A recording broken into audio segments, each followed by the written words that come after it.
ایک یہودی نے حضرت علی رضی اللہ تعالیٰ عنہ سے کہا، تمہارا اللہ نظر کیوں نہیں آتا؟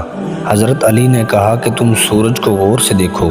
اس نے کہا، میں اس کو نہیں دیکھ سکتا۔ حضرت علی نے فرمایا کہ تم سورج کو دیکھ نہیں سکتے، سورج بنانے والے کو کیسے دیکھو گے؟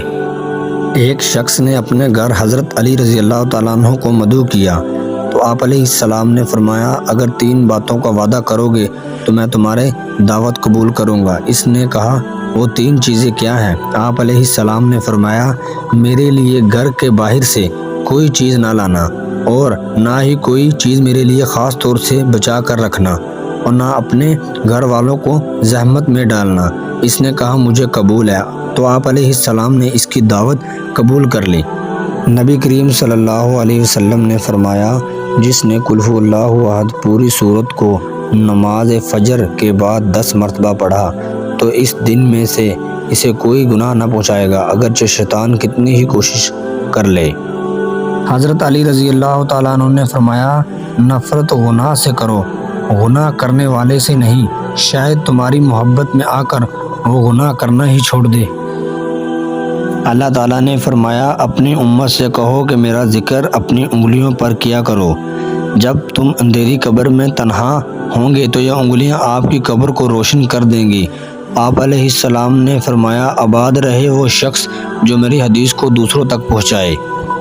لوگوں کے عیبوں سے اس طرح غافل ہو جاؤ جیسے سوتے وقت تم دنیا سے غافل ہو جاتے ہو۔ حضرت علی رضی اللہ تعالیٰ عنہ نے فرمایا۔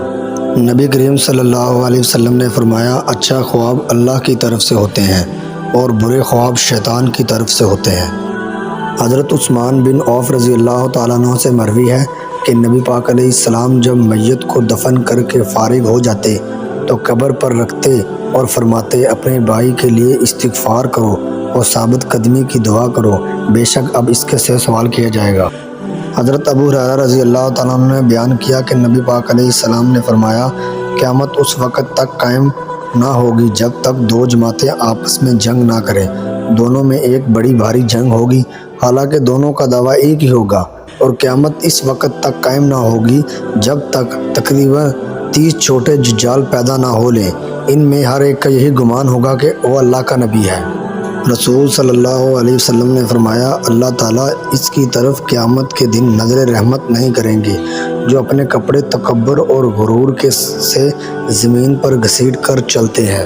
رسول صلی اللہ علیہ وسلم نے فرمایا، اللہ تعالیٰ جس کے ساتھ خیر اور بھلائی کرنا چاہتا ہے اسے بیماری کی تکلیف اور دیگر مصیبتوں میں مبتلا کر دیتا ہے۔